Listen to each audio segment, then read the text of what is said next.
What's up, fellas? So as promised, I got this panel back in today. Used the old Slaginator 1000, fused some metal together. Remember, I had to take this out to get fix some holes that were behind there.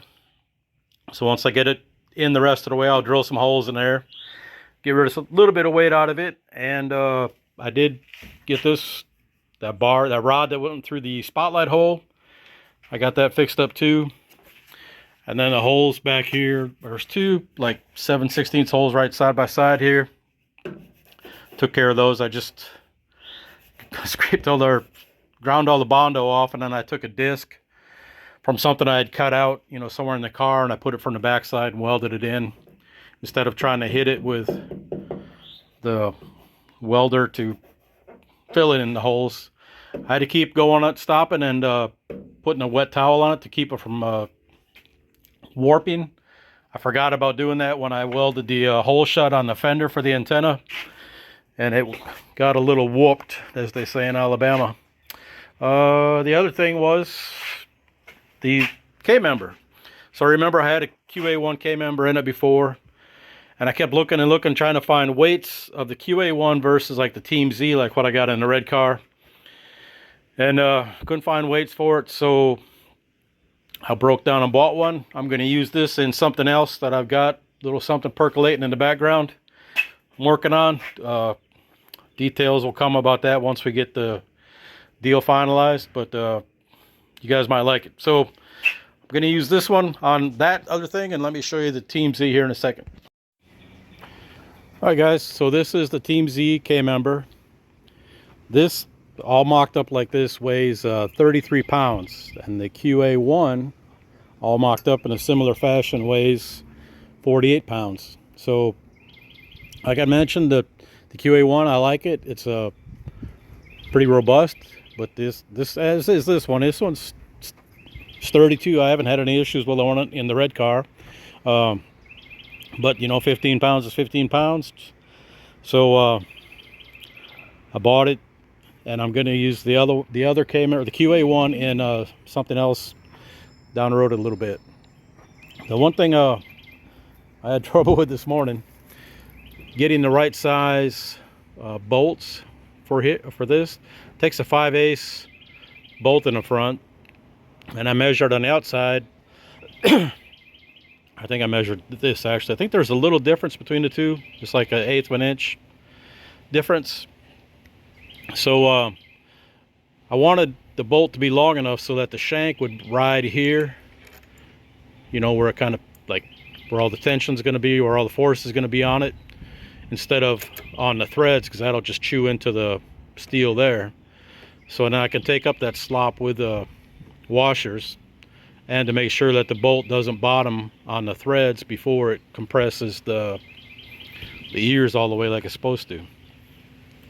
And so tightening the bolts down, I had an issue when I was putting the one in the red car, many years back, is that there's no available torque spec. You don't get directions with the Team Z stuff. With the QA1, you get all kinds of directions, very intricate, very detailed.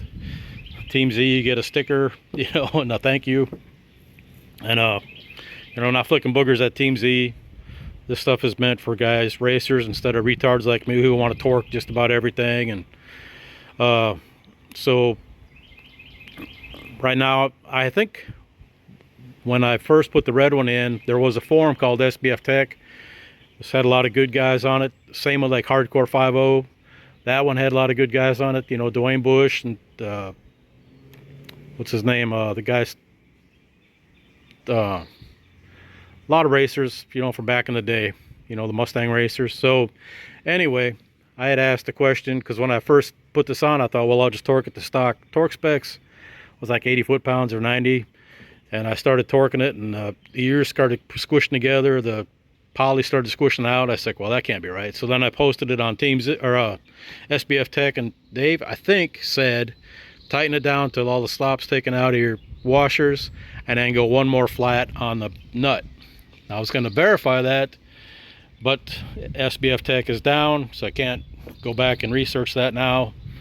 So I'll figure it out when I do put this in. I'll make another video then describing how to get it centered and all that, and then I will post torque specs when I get that far. And the other thing I've been working on this morning is this. This is the dash plate, obviously, and yes, it will have one. What I'm going to do is put like the wideband over here, and then I'll have probably like my line lock light over here, voltmeter here, and then I got the pillar pod will have the oil pressure and water temperature, and then I'll have this for anything else I need down the road.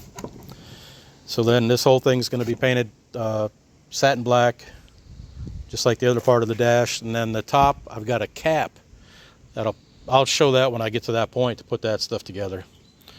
So we're making progress. It's slow, but it's progress is progress. So that's about all for now. I got to get this wrapped up because we're fixing to get rain down, and I wanted to get this stuff back inside before it does. So appreciate y'all. Later.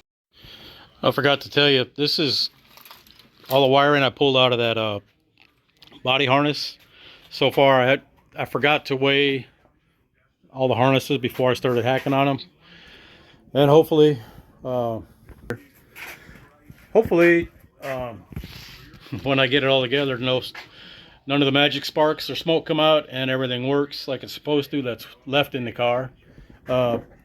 Tomorrow morning, it's supposed to start raining tonight in a few minutes probably, and then go through all night. And then tomorrow they're supposed to be having a test and tune at Atmore, so I'm going to try to ride up there. Not going to be trying to set records or nothing. Just trying to get up there and go A to B because it's been so long since I've done it. And then try to get back in the swing of things with my schedule and whatnot, work and whatever, trying to get up there often as possible. So that's what's going on with that, and hopefully by this summer we can bring the trooper car up there. All right, appreciate y'all. Later.